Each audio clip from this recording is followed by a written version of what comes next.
Police, RAB ও answer বাহিনী পোশাকের রং পরিবর্তন করা হয়েছে। 3 বাহিনীর জন্য 3টি রং নির্ধারণ করা হয়েছে।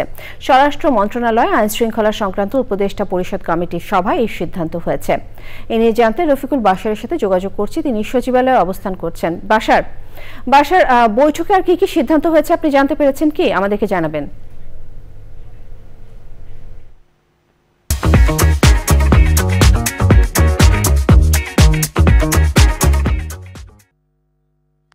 RAB, answer, police, RAB, answer, police, RAB, answer. মোবাইলটার নাম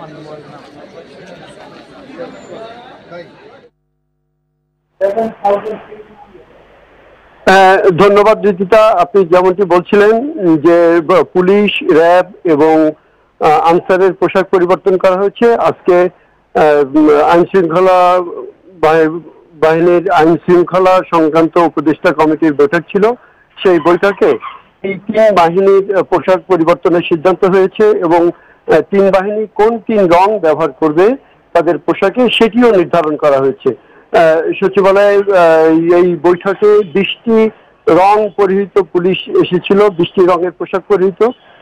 সেই 20টি থেকে উপদেষ্টারা সবাই মিলে, উপদেষ্টা সহ আইন শৃঙ্খলা রক্ষাকারী বাহিনীর অন্যান্য যারা সদস্য ছিলেন সবাই মিলে সিদ্ধান্ত নিয়ে 3টি রং নির্ধারণ করেছে।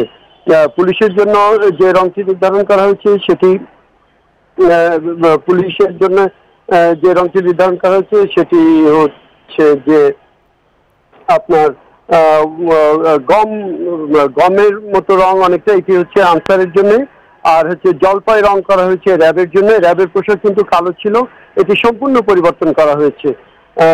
আর কিছুটা অ্যাশ রং মতন করা হয়েছে আপনার পুলিশের।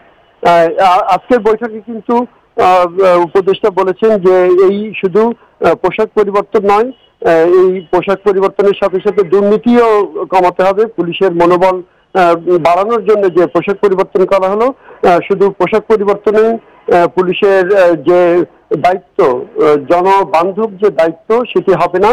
এর জন্য মন মানসিকতাও পরিবর্তন করতে হবে, সাথে পুলিশের দুর্নীতিও পরিবর্তন করতে হবে বলে জানিয়েছেন স্বরাষ্ট্র উপদেষ্টা। আপনাকে বলে রাখি, আজকের বৈঠকে কিন্তু আরো একটি খুব গুরুত্বপূর্ণ সিদ্ধান্ত হয়েছে। সেটি হচ্ছে যে আপনি জানেন যে গত কয়েকদিন ধরে আমাদের সীমান্তে, ভারতের সাথে যে সীমান্ত, সেই সীমান্তে একটা অরাজকতা বিরাজ করছে, অরাজক পরিস্থিতি তৈরি হয়েছে। সেই সব পরিস্থিতি সহ বিভিন্ন বিষয় বিবেচনায় নিয়ে বিজিবিকে আরো শক্তিশালী করতে কিছু সিদ্ধান্ত নেওয়া হয়েছে।